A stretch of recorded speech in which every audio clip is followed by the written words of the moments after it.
वैज्ञानिक इतिहास के क्षेत्र में ऐसे दिलचस्प रिलेशनशिप्स हैं जिन पर अक्सर ध्यान नहीं दिया जाता है। आज हम प्रतिभाशाली परमाणु वैज्ञानिक जे रॉबर्ट ओपेनहाइमर और भगवद गीता के टाइमलेस ज्ञान के बीच जो आकर्षक रिलेशनशिप बना उस पर चर्चा करेंगे।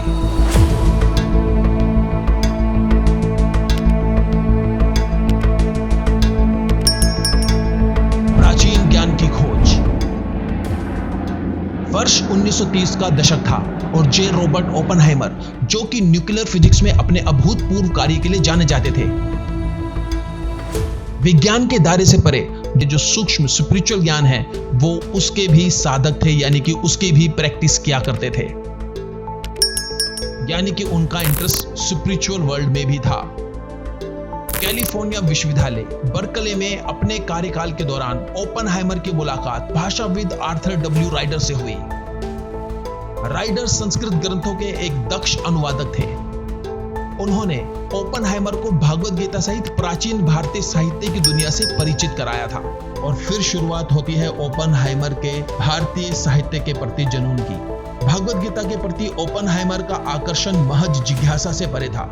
वह दोस्तों को गीता की कॉपीज उपहार में देते थे और यहां तक कि उन्होंने अपनी कार का नाम गरुड़ रखा था, गरुड़, जो कि भगवान विष्णु का वाहन है।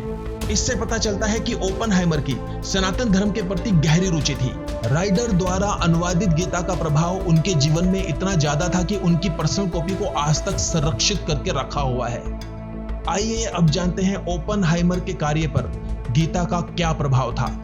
भगवद गीता के साथ ओपेनहाइमर का जुड़ाव सिर्फ बाहरी दिखावा नहीं था, ये उनके व्यक्तिगत जीवन के लिए एक गाइड के समान था। गीता के श्लोक विज्ञान की दुनिया में उनकी नैतिक दुविधाओं के साथ गहराई से गूंजते थे।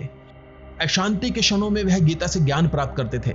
इससे उनको सांत्वना और मार्गदर्शन प्राप्त होता था। अब बात करते हैं उन शब्दों की जो कि हिस्ट्री के अंदर हमेशा के लिए रिकॉर्ड हो गए। जी हां, वो शब्द थे, अब मैं मौत बन गया हूं। ट्रिनिटी परमाणु परीक्षण के दौरान बोले गए शब्द कि अब मैं मौत बन गया हूं। ऐसा लगता है कि ये विचार उनके अंतर आत्मा की आवाज थे और ये विचार ह्यूमन हिस्ट्री में पूरे वर्ल्ड को सबसे ज्यादा प्रभावित करने वाले शब्द बने। इस फेमस कोट कि मैं अब मृत्यु बन गया हूं, दुनिया को नष्ट करने वाला, ने सभी के दिलों पर एक अमिट छाप छोड़ दी। लेकिन इन शब्दों के वास्तविक सार को अक्सर गलत समझा जाता रहा है। ओपेनहाइमर को भी गलत समझा जाता रहा है। ओपेनहाइमर खुद को दुनिया के विजेता के रूप में नहीं, बल्कि कर्तव्य से जूझ रहे योद्धा अर्जुन के रूप में देखते थे, जिसमें भगवान कृष्ण अर्जुन को कहते हैं कि उसे युद्ध करके अपने कर्म का पालन करना चाहिए, क्योंकि कौन जीवित रहेगा और कौन मरेगा इसका निर्णय भगवान कृष्ण पहले से ही कर चुके हैं। ओपेनहाइमर ने एक तरह से खुद को अर्जुन के रूप में देखा है और न्यूक्लियर बॉम्ब से होने वाले डिस्ट्रक्शन में वे खुद को इसमें सिर्फ कर्म करने वाले योद्धा के रूप में देखते हैं।